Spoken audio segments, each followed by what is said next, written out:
Une nouvelle semaine commence pour nous, des nouveaux défis à relever, de nouvelles choses à entreprendre et on espère que Dieu vous conduira à la réussite de ces entreprises-là. Mesdames et messieurs, fidèles téléspectateurs de Bonjour le Faso, bonjour et bienvenue à ce nouveau numéro de l'émission. Alors cette semaine, direction Saponnet pour vous faire découvrir un musée atypique. Il s'agit notamment du musée ethnographique et au conservatoire botanique donc de Saponnet. On y va pour découvrir notamment l'histoire de ce musée. Et pour la rubrique invité du jour, nous serons notamment avec un journaliste sportif, Luc Park-Belgum, est le président du comité d'organisation de la 32e Coupe Super Coupe AGSB. Entendez par AGSB l'association des journalistes sportifs du Burkina. La finale va se jouer justement au niveau donc de Bobo Dioulasso. On va en parler avec le comité d'organisation représenté par M. Park-Belgum, qui est notre invité de ce matin. Plus tard, on parlera aussi d'autres rubriques, notamment on recevra des annonceurs. Et puis bien sûr, n'oublions pas la revue de presse. Merci de nous suivre, merci d'être avec nous chaque matin à partir de 7h30 pour l'aventure Bonjour le Faso. Alors, nous partons tout de suite et maintenant pour la première rubrique qui nous conduit à Saponnet cette semaine. Nous partons à une quarantaine de kilomètres donc de Ouagadougou à Saponnet pour vous faire découvrir le musée ethnographique et au conservatoire botanique de Saponnet. Saponnet justement qui est un département, une commune rurale de la province du Bazéga située dans la région du centre-sud au Burkina Faso. Alors, ce musée situé près du barrage donc de Kouagma est un musée à découvrir absolument. L'idée du musée ethnographique et au conservatoire botanique de Saponnet est de M. Emmanuel Ilboudo qui a pu réaliser ce musée en avril 2017. Le musée a pour ambition de préserver les cultures de toutes les ethnies du Burkina. À Saponnet, la terre du chapeau de Saponnet, il y a ce musée qui allie justement tradition et modernité. Le musée de Saponnet présente les secrets de la fabrication de ce fameux chapeau de Saponnet et les objets de la vie quotidienne dans les concessions. Le musée est situé sur un domaine de 17 hectares. Un conservatoire botanique occupe une surface d'1 hectare où sont protégées 50 plantes médicinales en voie de disparition. On a par exemple des carités, des nérés, des résiniers et des arbres fruitiers comme les manguiers, les goyaviers, les papayes. Vous pouvez justement visiter également une collection de masques Mossi, Kassena et Nouni. Vous pouvez aussi visiter les objets industriels de l'époque précoloniale, du temps de la Haute Volta et ceux d'aujourd'hui comme les tissus wax. Le musée, c'est aussi des outils pour l'éducation et le divertissement des enfants et les jeunes, mais également donc d'autres jeunes du Burkina et des jeunes venus d'ailleurs. Ils sont d'ailleurs fascinés généralement par les devinettes en morée, les masques en calebasse ou des jouets en terre, en tige de mil ou avec des matériaux de récupération. Il faut rappeler que rien que le 31 août dernier, l'équipe de l'université d'été a organisé une sortie détente au niveau du musée ethnographique de Saponnet. Et c'est à travers justement leur sortie que nous vous avons ramené ces images qui valorisent notamment le patrimoine culturel du Burkina Faso. Et puis c'est notamment Joël Compaoré, Ahmed Joël Compaoré qui était de l'équipe pour nous. Nous lui disons merci pour cet élément. Donc rendez-vous à Saponnet pour découvrir ce musée ethnographique et au conservatoire botanique de Saponnet. Merci, on marque une petite pause, juste le temps de se retrouver. Ce matin, nous sommes avec Elhadj Amadé Soro pour l'actualité. Bonjour Elhadj et bienvenue. Bonjour Abdeta, bonjour à toutes et à tous. On découvre les titres des journaux. Absolument. Okay. Et nous commençons par les journaux Les Quotidiens. À la une des quotidiens, campagne vacances face au Mévo. Fin de la première édition pour la région du Guirico. Fonction publique, 21 agents révoqués pour usage de faux diplômes. Compte rendu du Conseil des ministres, c'est effectivement allé dans cette partie. 80e anniversaire de la défaite du Japon, l'ambassade de Chine au Burkina commémore la victoire antifasciste et appelle à bâtir la paix. Le voyageur de Guéna, Dioro, des produits périmés saisis dans des commerces à Kamti. Bobo, une remorque hors de contrôle, fauche une vie et fait 3 blessés à Colmar. maison d'arrêt et de correction de Tenkodgo, Maître Paul Kéré, placé sous mandat de dépôt. Fait présumé de trahison et d'outrage au chef de l'État, une enquête ouverte contre Maître Ini Benjamin Esther Doli. À la suite du journal Le Quotidien, place au journal Sidoya, le quotidien d'État. À la une donc du journal Sidoya, Djibouti contre Burkina 0-6. Avalanche de but des étalons à Bissau. Fonction publique, révocation de 20 agents pour usage de faux diplômes. Éditorial, devoir de mémoire. Qu'en vacances face au Mévo du Guirico, le chef du gouvernement instruit les campeurs à garder les valeurs apprises. Campagne agricole humide, une saison prometteuse dans les Djoro. Mouloud 2025, la FAIB appelle à l'union et à la responsabilité des guides religieux. Place à présent au journal L'Observateur Palga. À la une de l'Observateur, brigade mobile des douanes de Bobo du Lasso, plus de 57 millions de marchandises prohibées, retirées des circuits illégaux. Arrestation Maître Ini Benjamin Doli, c'est que le parquet reproche à l'avocate. Le bâtonnier parle de pratiques étrangères à la procédure pénale. Éliminatoire Coupe du Monde 2026, les étalons signent la plus large victoire de leur histoire face à Djibouti. Tenkodgo, quand Maître Paul Kéré fait usage de son arme au cours d'une altercation suivie des campagnes agro-pastorales 2025-2026, saison prometteuse dans les Djoro. Présidence TGI Ouaga 1, Karim Oubda tient le maillet.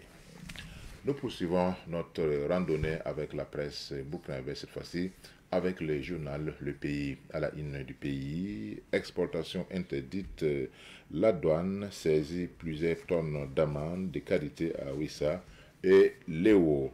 TGI de Tenkodgo, Maître Paul Kéré, placé sous mandat de dépôt. Affaire Ini Benjamin Esther Doli, le parquet apporte des précisions. Le barreau prend acte. Développement du football national, Coris Bank International SA relance la balle avec un chèque de 200 millions de francs CFA. Confidence du week-end, arrondissement 11 de Ouaga, un braqueur sème la terreur. Bobo, une remorque percute un mur et fait un mort et 3 blessés.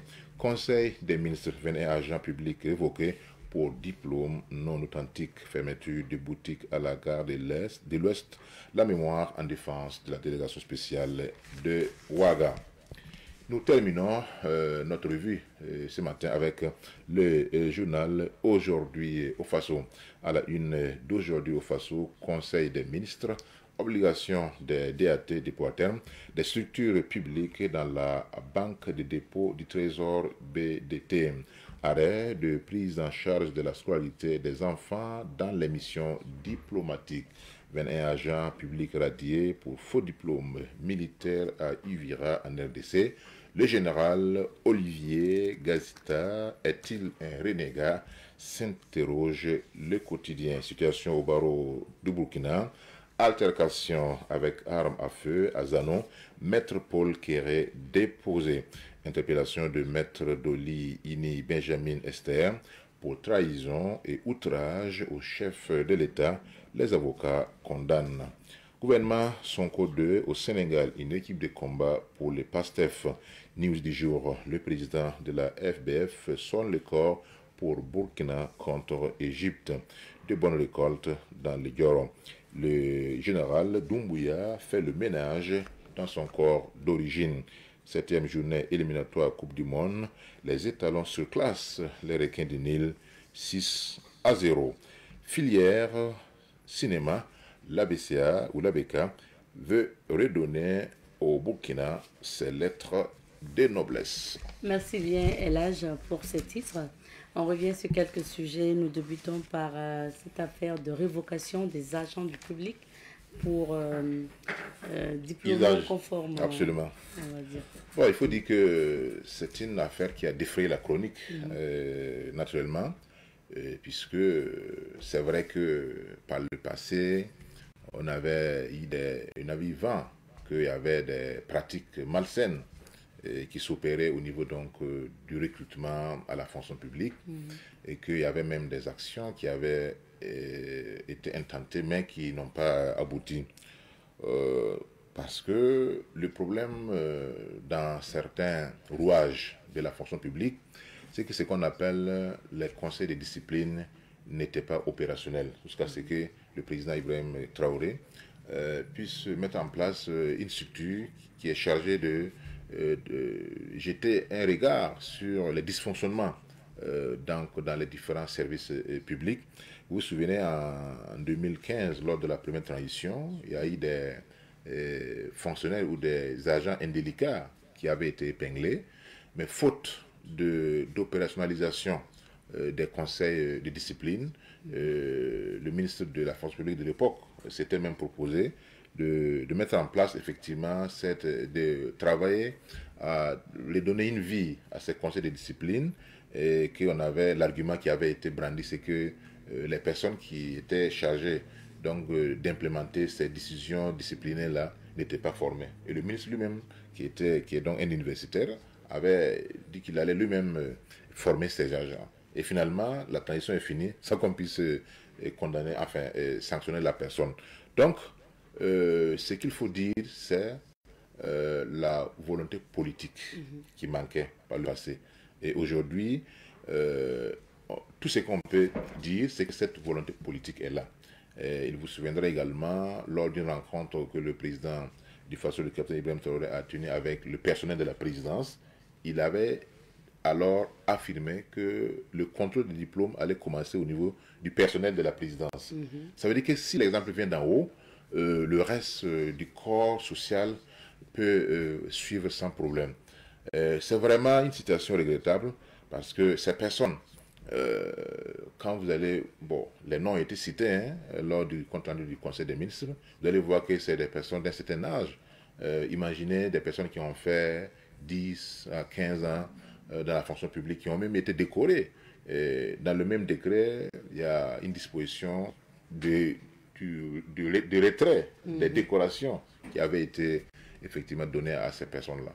Quelle image ces personnes donc vont avoir dans la société.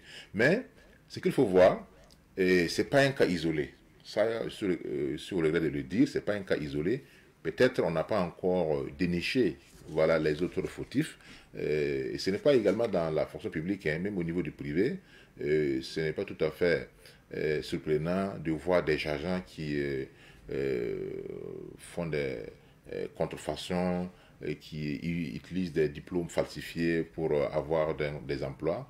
Quand vous faites cela, vous pénalisez les honnêtes citoyens, vous pénalisez ceux qui ont eu vraiment leur diplôme à la sueur de leurs fronts, ceux qui ont passé des nuits blanches pour passer ces différents examens, et ça vous installe dans une spirale, donc dans une sorte de cercle vicieux où des agents sont recrutés ou promis à des postes où ils sont visiblement, où ils n'ont pas les compétences nécessaires pour exercer ces différentes tâches-là. Donc vraiment, c'est une œuvre de salubrité publique. Ça va contribuer à donner une autre image donc, de la fonction publique, et ça va également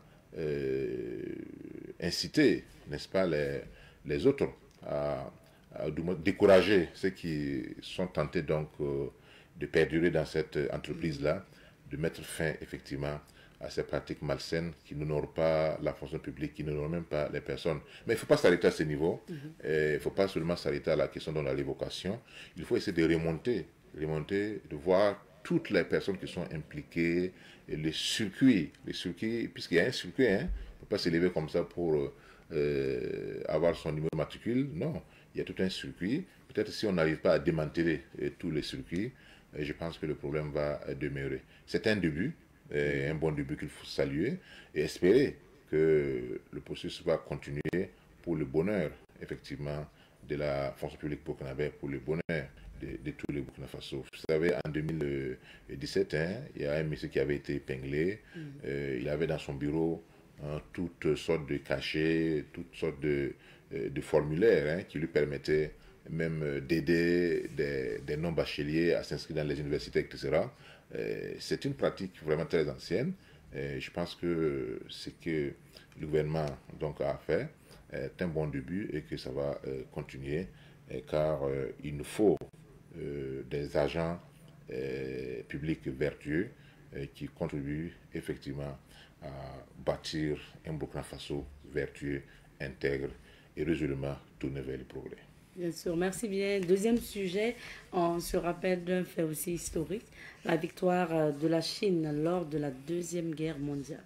Effectivement, la célébration de cet événement a été vraiment placée à un niveau très haut par Pékin, par la Chine.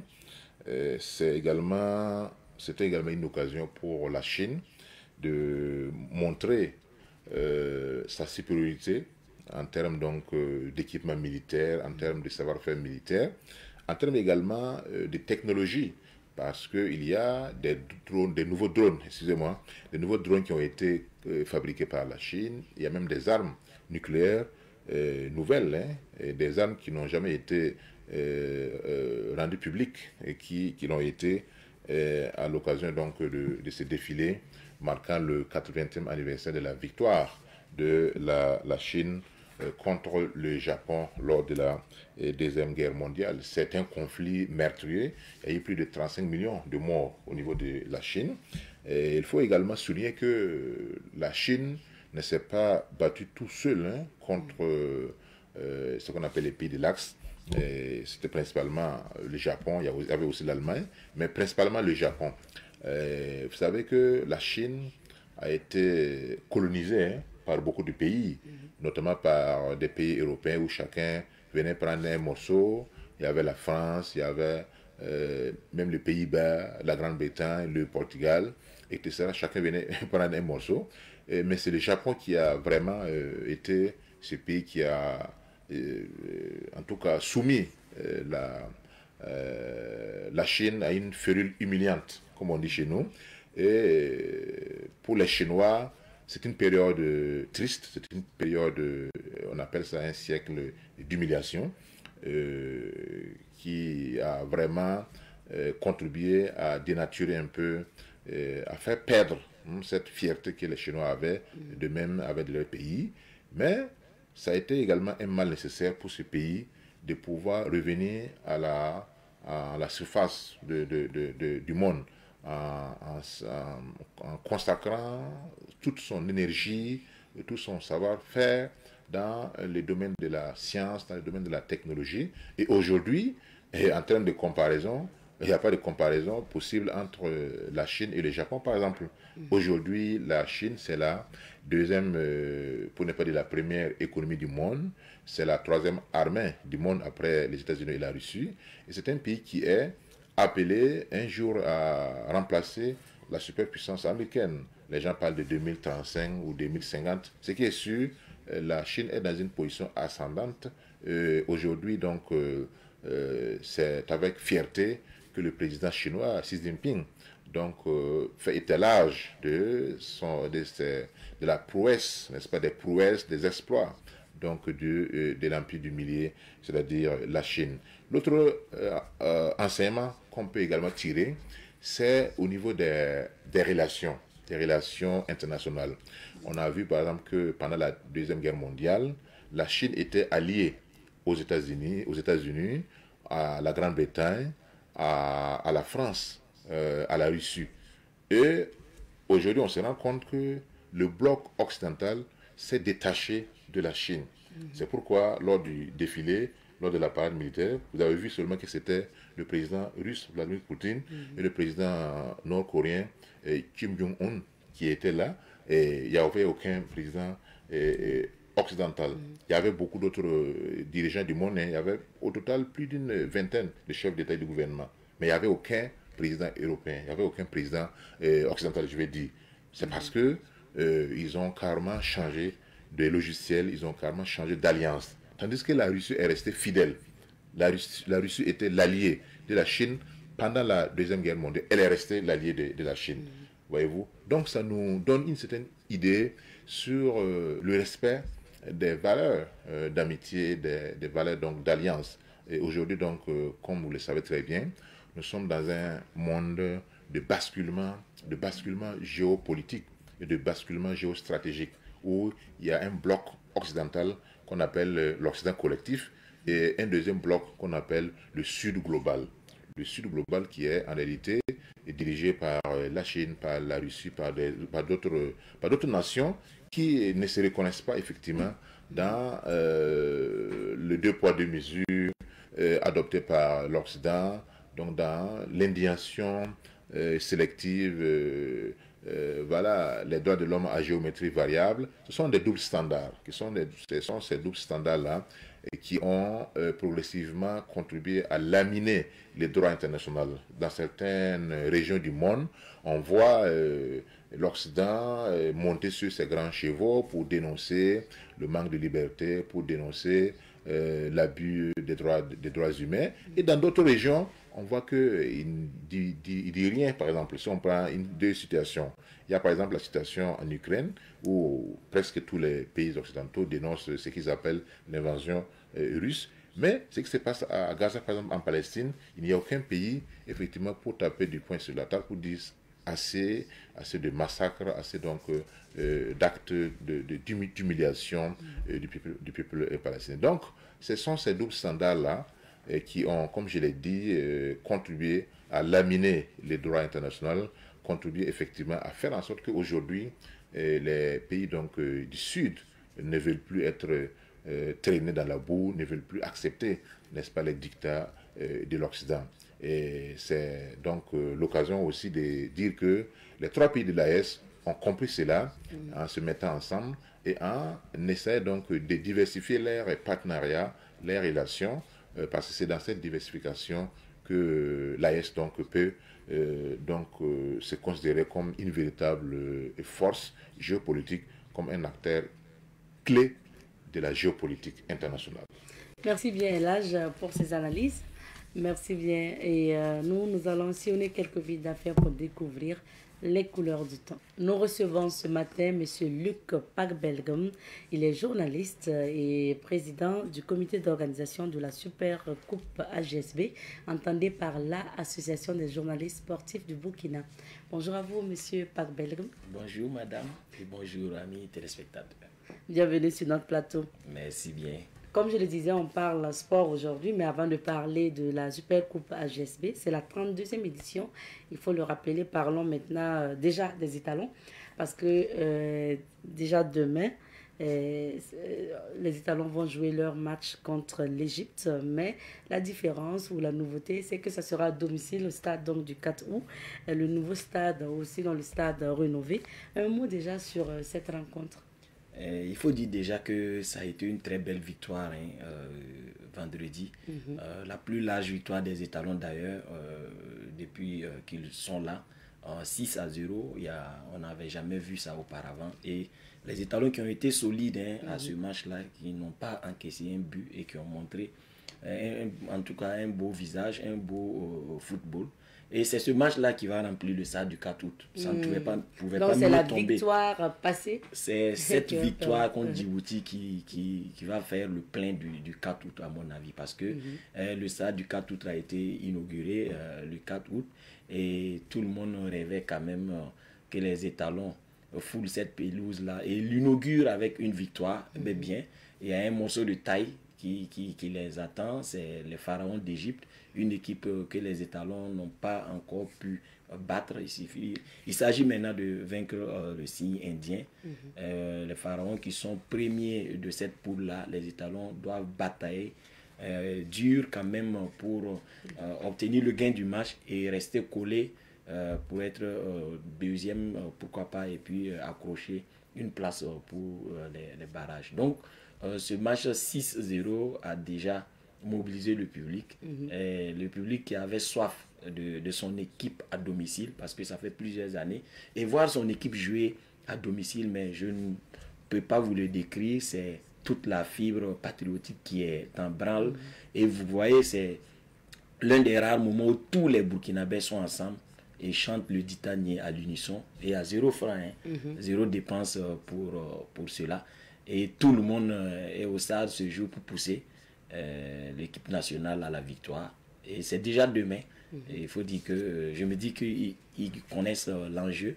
Ils savent bien que le public les attend. Mais ce n'est pas facile, hein, ces gens d'opposition aussi. Jouer devant son public, il y a la pression. Parce que même les pharaons aussi chez eux, dans un stade du Caire plein, ils n'ont pas pu dérouler leur jeu comme ils le voulaient. Ils ont gagné juste à la limite 2-1. Et ce jour, même si les étalons y avaient cru, je pense qu'il y avait une place même pour la victoire. Mais bon, nous, on vise 2 objectifs. Faire plaisir au public. Mais le premier d'abord, c'est de gagner et de rester collé pour ne pas se faire distancer parce qu'il y a quand même 5 points entre nous. Mais montrer aussi que cette victoire du vendredi n'est pas un fait du hasard, que les étalons sont bien une nation de football et une équipe solide avec laquelle il faut compter sur l'échiquier continental. Vous avez parlé du public tout à l'heure. On va dire que c'est sûr que le 12e homme va le prendre présent, vu l'engouement autour des tickets au niveau du stade Issoufou Joseph Konombo. Donc, ça veut dire que le public sortira forcément. Le public sortira. Je le disais, cette victoire du vendredi a déjà fait le plein du stade du 4 août. Déjà à l'ouverture des points de vente, on a vu un engouement. Et puis, le public n'a jamais marchandé sa participation quand les étalons jouent à domicile. Et si vous arrivez à Gonguin ce jour, c'est tout un quartier qui vit. Et depuis aujourd'hui, vous verrez un peu ceux qui vendent les gadgets et tout ce qu'il y a à l'image des étalons. Donc, c'est tout Gonguin qui bouge, c'est tout Ouaga, c'est tout le Burkina. Et quand même, voir son équipe à domicile, c'est quelque chose. Et dans ce stade du 4 août rénové qui a fait peau neuve, personne ne voudra manquer cet événement. En tout cas, pas moi. Et je suis sûr que le public aussi. Vous avez dit tout à l'heure qu'il faut vaincre notamment le signe indien pour battre l'Égypte, pour être clair. Mais est-ce que vous pensez que nous avons les hommes qu'il faut face à Mo Salah et toute la bande en fait? Oui, vous savez, une équipe, c'est pas seulement les grands noms, les stars. Vous pouvez mettre les stars et si la combinaison n'y est pas, ça ne prend pas du tout. Malgré les stars que vous avez citées, l'Égypte n'a pas été au dernier mondial. Hein. Donc l'Égypte a été empêchée par le Sénégal à domicile d'aller au dernier mondial. Imaginez-vous cela. Après que le Sénégal l'ait battu en finale à la CAN au Cameroun, il y a eu un remake tout de suite. Il y a eu une double confrontation, Égypte-Sénégal. Et les Sadio Mané sont allés battre l'Égypte à domicile et puis arracher leur ticket pour le mondial. Tout est possible. Et cette équipe des étalons-là n'a plus rougi devant une équipe. Hein. Vous voyez, nous avons des joueurs aujourd'hui qui jouent les premiers rôles et dans les grands championnats. Et l'un des grands championnats du monde de football, c'est la Première Ligue en Angleterre. Et vous avez un Dango Ouattara aujourd'hui qui est assigné à Brentford et qui respire la pleine forme. Rien qu'un élément comme ça peut porter tous les autres. Sans oublier Edmond Tapsoba, titulaire également. On a un certain nombre qui sont titulaires dans leur club et c'est ce qui se ressent dans une équipe. Et généralement, bon, les stars donnent tout dans leur club et arrivées à l'équipe nationale, elles sont esquintées.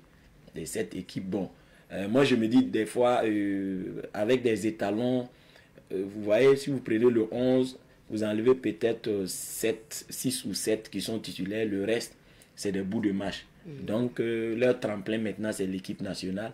Et ces derniers là viennent et apportent toute l'énergie qu'ils avaient et complètent avec ceux qui sont titulaires et ça fait un beau mélange. Donc, les étalons ont leur chance, je peux le dire.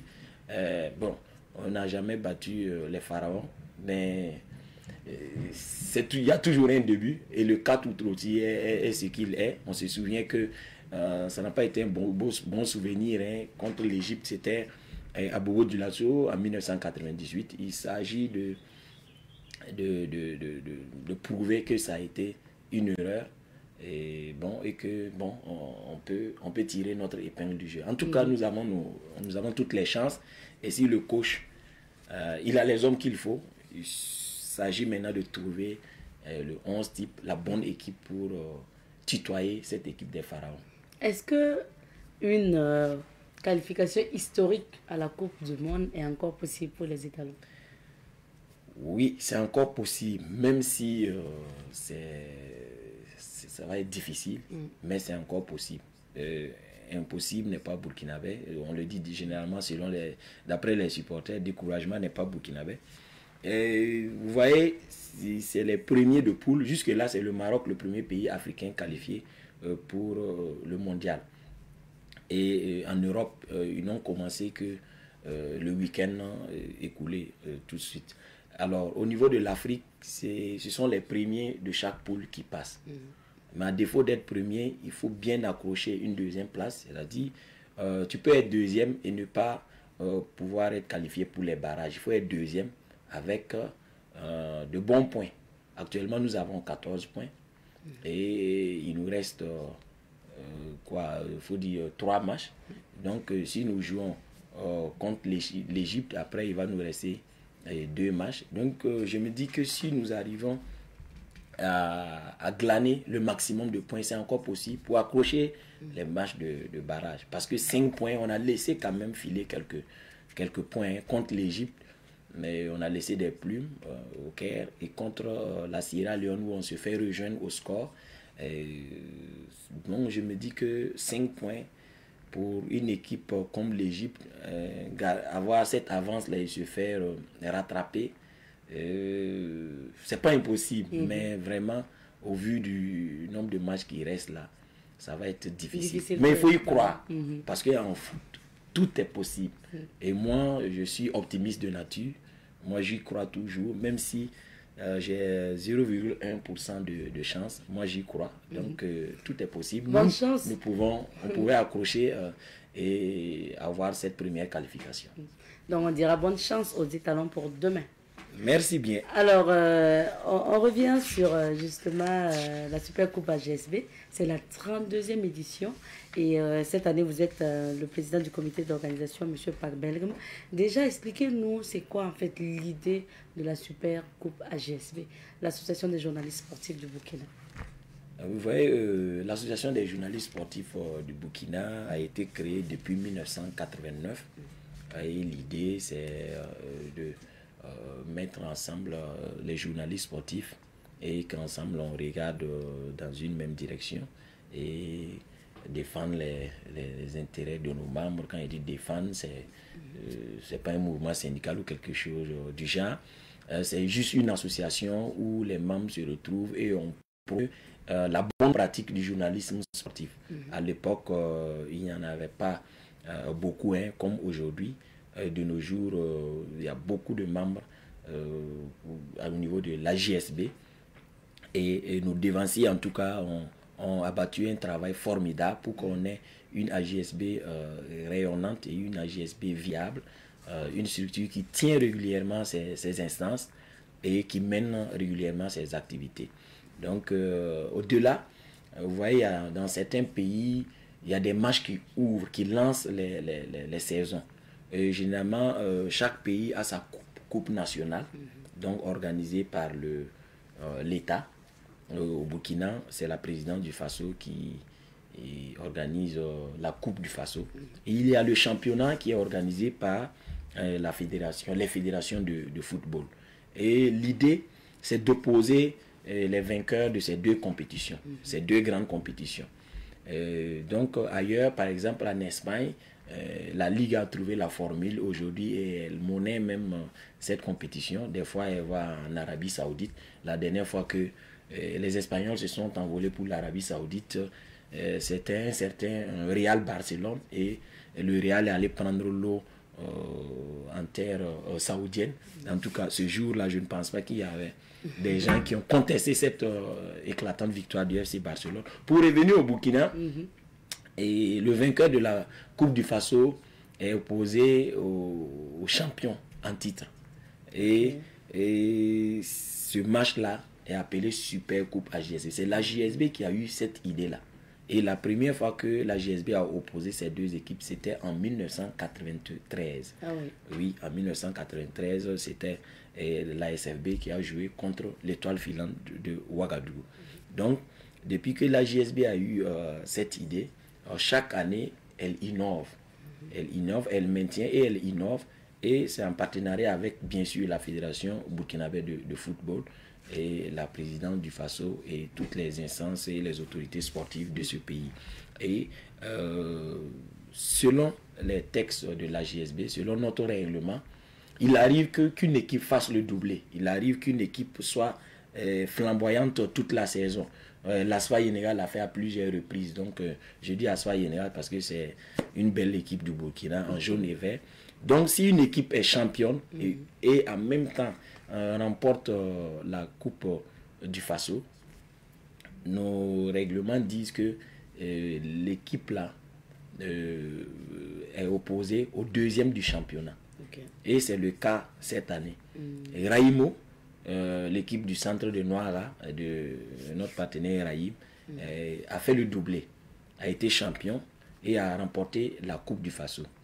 Et du coup, dans le classement au championnat, c'est l'USFA, l'Union Sportive des Forces Armées, qui a été deuxième. Donc, l'USFA sera opposé à Raïmo, à Bobo Dioulasso pour cette super coupe AJSB. Et c'est ce match-là qui lance la saison au niveau du football. Okay. Et c'est comme ça qu'on fait. Et depuis un certain temps, l'AJSB a voulu que cet événement-là soit tournant. C'est ainsi qu'on a pu aller une année à Kaya, une année on a joué à Pau, une année on a joué à Banfora, et depuis 4 années maintenant nous sommes à Bobo Dioulasso. Et c'est dû à quoi? Bon, nous tournons parce que vous voyez, quand il y a des régions où il n'y a pas des équipes en première division, et vous voyez par exemple les étalons jouent demain, mes pauvres esclaves du profond Sourou ou dans le Nayala ne peuvent pas rester chez eux et puis suivre cette opposition-là s'ils ne viennent pas à Ouagadougou. Alors que nous ne voulons pas qu'ils viennent à Ouagadougou parce que vous et moi, ils vont venir. Mais comme ils ne sont pas là pour ils vont subtiliser nos affaires. Donc, je veux pas de bagarre. Donc nous tournons pour que les équipes de l'élite là se rapprochent plus du public sportif. Okay. Donc si nous jouons par exemple dans la région du Sourou, si j'ai demandé d'ailleurs à mon esclave, le commandant Souabou, de tout faire pour que le stade Sangoulé, la Misana soit prêt, pour que la 33e édition puisse y être. On ira jouer et dompter les Samous au passage. Donc s'il y a une telle opposition par exemple à Touga, c'est l'occasion pour le public sportif de voir évoluer quand même le haut niveau. Eux qui sont habitués à lutter, eux aussi vont voir le football et voir comment ça se pratique. Sinon, ce qu'ils font sur le sport, ce n'est pas du football. Donc, c'est cette idée qui a mené la GSB à faire cet événement-là de façon tournante. Donc, on a été à Pau, à Kaya, à Banfora et maintenant à Bobo Dioulasso. Depuis quelques années, non? Oui, depuis quelques années. Depuis que nous sommes revenus de Banfora, on est resté à Bobo Dioulasso. Et cela aussi s'explique par la suite avec les infrastructures qui sont en train d'être remises à niveau. Nous allons reprendre encore la tournée pour que à l'intérieur du pays, on puisse aussi vivre la Super Coupe AJSB. Mais je crois aussi que même en termes de victoire, ça a tendance à rester à Bobo, non? Non, c'est pas... ça tourne, vous voyez, ces derniers temps, on a joué à Bobo Dioulasso, mais c'est des équipes, soit de Ouaga ou d'ailleurs, qui vont s'y affronter.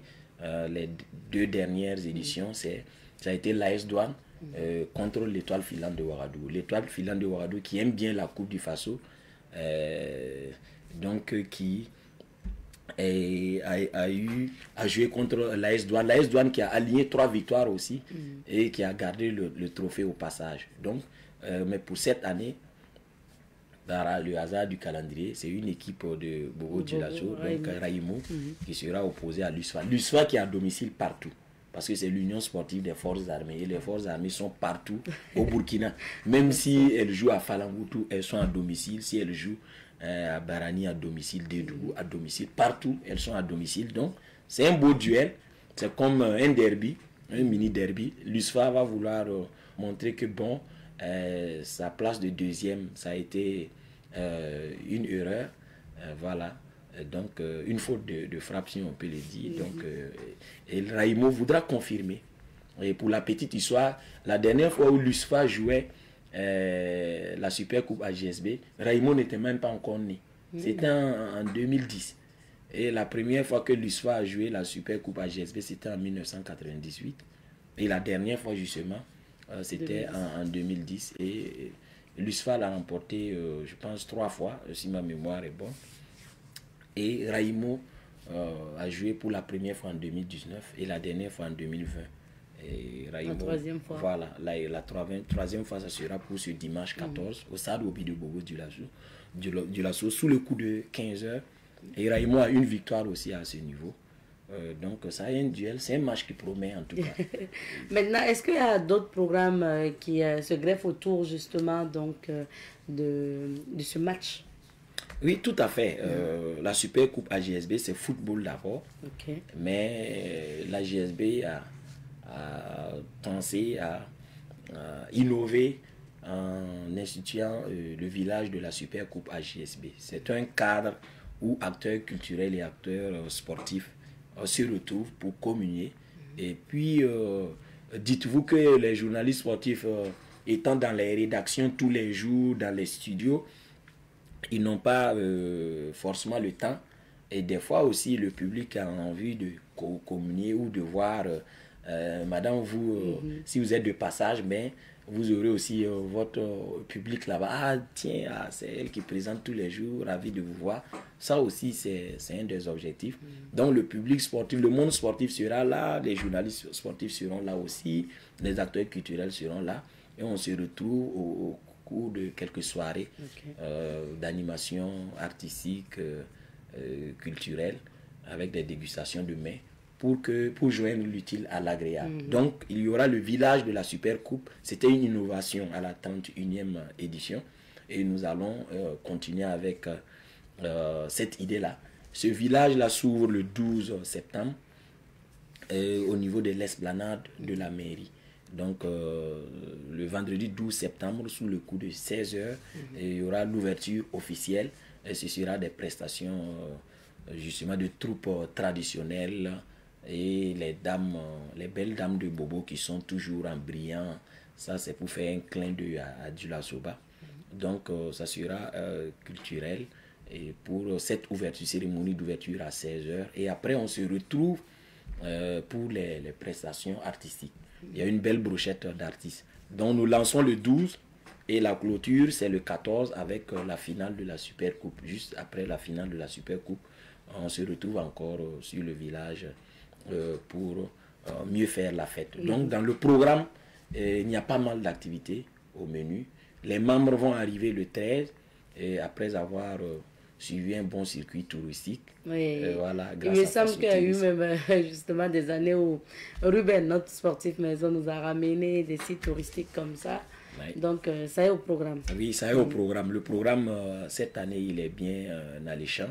Et déjà, nous lançons le village de la Super Coupe le 12. Et dans la foulée, il faut préparer le départ des membres au niveau de Ouagadougou. Okay. Donc, avec nos partenaires.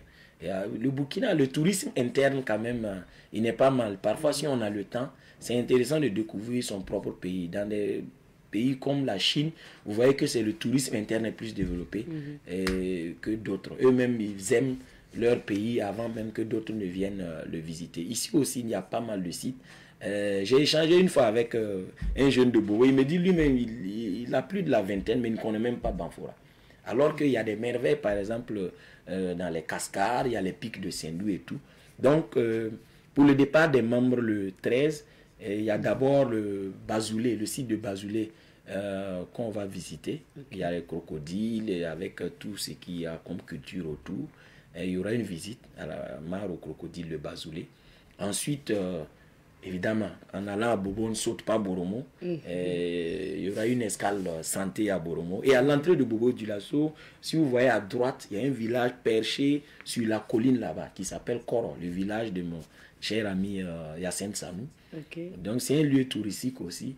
Et nos membres pourront visiter ce village-là avant d'arriver à Bobo-Dioulasso, se reposer un peu et juste ressortir dans la soirée. Sous le coup de 19h, il y a l'équipe de l'AJSB qui sera confrontée à l'équipe de FC Culture, les acteurs culturels de Bobo. Ça, c'est match de gala. Match de gala. Okay.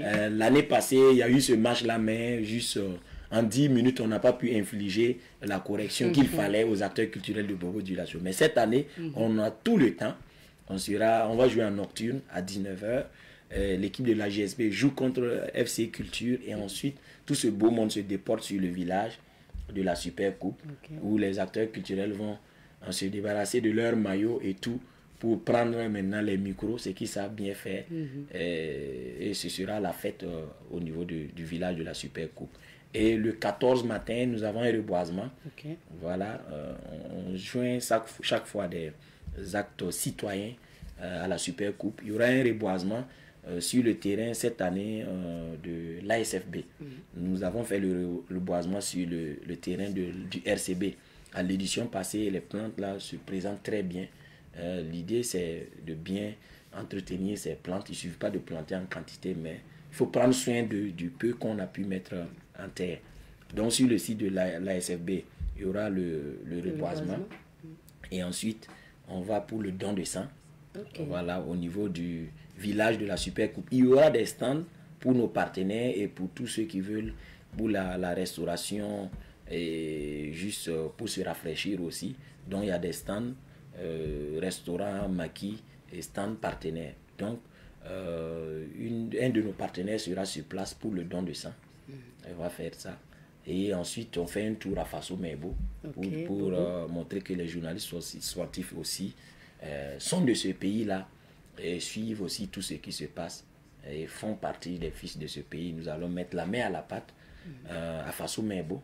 Voilà, pour dire que Faso Mebo, ce n'est pas Ouaga seulement, c'est un peu partout. Et construire le Burkina, c'est construire toutes les villes. Donc, ça sera notre contribution aussi. Nous ferons un tour avant qu'on se prépare maintenant pour la grande finale qui nous attend au niveau du stade Wobi. Et ça, c'est le 14, la journée du 14. C'est à quelle heure pour... À 15h pour le coup d'envoi. Et le public est attendu au niveau du stade Wobi. Déjà, on va disponibiliser les tickets. On attend que le match des étalons passe et puis nous reprenons le relais pour que battre le plein du stade Wobi. En tout cas, le public est toujours sorti nombreux pour accompagner la JSB, en tout cas dans ses activités. On lui dit merci et on lui demande encore ce soutien-là à cette édition pour que Bobo sente que la JSB est là, est sur place et que c'est pour le bonheur de nos footballeurs. Donc le 14 septembre, sous le coup de 15h, c'est le coup d'envoi de cette opposition entre l'USFA et Raïmo. Et donc avec tout ce que j'ai déballé pour vous comme activité. Donc bien avant la finale, le 12 déjà, faites un tour à l'esplanade de la mairie centrale de Bobo-Dioulasso. Vous verrez le village de la Super Coupe, il y aura des stands, vous allez déguster les mets traditionnels. J'espère que quelques chitoumou restent parce que c'est pas la période, mais on espère bien. Il y a d'autres spécialités au niveau de Bobo-Dioulasso que le public pourra bien déguster sur place. D'accord. Merci beaucoup, M. Pagbelrin, d'avoir répondu à notre invitation. Un mot de fait peut-être à l'endroit du public sportif ou à l'endroit de vos collègues journalistes sportifs. Merci d'abord au groupe Savane Média de nous avoir tendu cette perche-là. Vraiment, merci. On se sent en famille quand on est à la JSB, donc on sait que nos membres sont un peu partout. Et merci à vous, chers consoeurs, pour cette invitation. À l'endroit du public sportif, déjà le rendez-vous, c'est demain, au 4 août. Il faut que le 4 août soit plein. Déjà, le public peut faire flipper aussi les pharaons. Voilà, ils sont pharaons, nous aussi on est étalons. Il faut qu'on zette une équipe dans le trou, comme un artiste le chante actuellement. Donc, comme on l'a fait pour Djibouti, le public... Le rendez-vous déjà, c'est demain pour le 4 août, pousser le 11 national pour cette première victoire contre les pharaons en tout cas, pour que l'équipe se comporte bien et sente que voilà, on avait soif de la voir évoluer. Donc après ce rendez-vous, c'est Bobo Dioulasso. Il faut prendre la route de Bobo, voilà, le chef-lieu de la région du Guirico, pour venir aussi suivre un match étalon miniature, si on peut le dire. Raïmo Usfa, c'est le choc. Et il faut dire que juste après ce match, ces deux équipes-là, ce sont nos représentants aussi en campagne africaine. Voilà. Puis, donc après, l'USFA sera à Ouagadougou pour préparer sa réception de l'équipe togolaise en Coupe CAF. Tout le public sportif est invité à Bobo Dioulasso pour les activités de la Super Coupe AGSB. Rendez-vous à l'esplanade de la mairie centrale de Bobo Dioulasso pour le village de la Super Coupe du 12 au 14 et le choc au stade Obi le 14 septembre à 15h. Merci beaucoup. Merci, alors, restez avec nous. C'est ensemble qu'on va d'ailleurs suivre le spot publicitaire donc, de la 32e Coupe AGSB. Sinon, on s'arrête ici pour l'entretien de ce matin. On vous raccompagne avec cet élément. Et nous poursuivons l'émission de ce matin. Cette fois-ci, nous parlons cinéma et nous recevons le réalisateur Abdourahim Tapsoba, réalisateur de films. Et aujourd'hui, il nous vient présenter sa nouvelle production intitulée L'ombre du patron. Bonjour, monsieur Tapsoba. Oui, bonjour. Bienvenue. Merci. L'ombre du patron. Donc, on va dire que c'est le dernier film de Abdourahim Tapsoba. C'est quoi en fait l'idée de l'ombre du patron? C'est quoi l'histoire de l'ombre du patron? L'ombre du patron, puisque quand vous attendez patron. Bien sûr, le chef. Le chef. En effet, c'est quelqu'un qui vit avec sa femme, qui refuse catégoriquement même que sa femme sorte travailler parce que pour lui, on va la courtiser dehors. Sans pour autant savoir que celui dont il travaille avec est le frère direct même de sa femme. Ah oui. Voilà. Mais maintenant, après les enquêtes, il se demande, on va se poser la question, est-ce que dès qu'il va apprendre ça, il va changer de position à l'égard de sa femme mais bon, c'est un truc à découvrir au ciné. Donc ça veut dire que lui, il empêche sa femme de travailler, alors que son patron, c'est le frère de la femme. Oui, oui. Ok. Maintenant, quand il saura, est-ce que le frère va réagir ou est-ce que le frère va accepter que tu gardes sa soeur à l'intérieur, ne voulant pas qu'elle travaille et tout. Donc ça, c'est venir voir. Oui. Il faut savoir la fin, donc comment ça va se passer. Mais déjà, on peut avoir une idée des acteurs qui ont joué dans ce film. Oui, il y a pas mal de professionnels qui ont joué, comme Michael Zombré. Et il y a Ismaël Sam aussi, qui est metteur en scène dans le domaine du théâtre. Il y a Tidiane Sanogo aussi qui est dedans. Et maintenant, j'ai assemblé tout cela avec des nouveaux. Et comment le tournage s'est passé? C'est en combien de temps? Vous avez tourné? Dans quelle ambiance? Le tournage a pris 1 mois. Mais je peux dire qu'il y a eu un peu de difficultés. Et quand on parle de difficultés, oui, il y a eu un peu de difficultés parce que quand on parle de difficultés, le fait que ça a pris un peu de temps comme ça, c'est parce que les moyens aussi faisaient défaut. Voilà, donc il fallait courir par là pour chercher un peu de fonds. Mais Dieu merci, voilà, on a pu finir le tournage. Voilà, parce qu'il fallait aussi faire quelque chose de qualité pour les cinéphiles. Et comme j'ai l'habitude de dire, en tant que jeune réalisateur, souvent, et vous revenez, vous innovez, vous venez beaucoup avec des films aussi que vous produisez, vous réalisez, vous produisez en même temps. Est-ce que en tant que jeune réalisateur, on a forcément le soutien même des acteurs qui vous accompagnent, que ce soit avec le matériel, le jeu d'acteur, je ne sais pas, d'autres moyens? Jeu d'acteur, oui, parce que si tous ceux dont j'ai cité, par exemple Michael Zombré, Tidiane Sanogo et puis Sam Ismaël, ce sont des acteurs reconnus que j'ai approchés. Je les ai expliqué le problème. Je les ai demandé si possible, s'ils pouvaient m'accompagner. Mais quand je parle d'accompagner, ce n'est pas pour autant aussi dire ils vont venir voilà, sans rien avoir. Mais ce qu'ils devraient percevoir, c'est dire on ne peut pas les payer en quelque sorte. Voilà. On a juste négocié voilà, pour qu'ils puissent nous accompagner. Mais concernant les matériels, ma production, Africa Production, que vous connaissez, dispose bien sûr. Matériel technique. Oui. Donc vous êtes là parce que le film sort. Oui. Et c'est pour quand? Le film est programmé au Ciné Burkina du 8 au 21 septembre. Au séance de 18h30, 20h30, 22h30. Entrée, c'est 2000 et 2500 francs. Donc le 8, c'est aujourd'hui en fait. Oui, c'est aujourd'hui. Est-ce que pour la grande première, on promet que l'équipe soit là ou est-ce que c'est une soirée spéciale pour ce soir quand même? Oui, bien sûr, c'est une soirée spéciale parce que le lancement interpelle tous les acteurs qui seront présents, y compris les invités aussi, de grandes marques. Savane FM est invité parce que vous-même vous êtes invité. Donc, on sera là. Voilà. Donc, sortez massivement du côté du Ciné Burkina ce soir.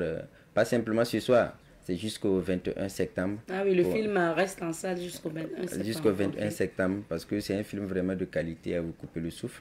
Voilà. C'est un film qui relate vraiment les histoires réelles.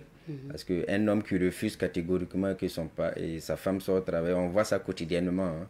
Mais comment faire pour remédier à ça? Voilà. Donc, venez au ciné et on va voir ensemble comment on peut remédier pour permettre à ces différentes femmes-là de s'épanouir, de sortir aussi chercher du travail.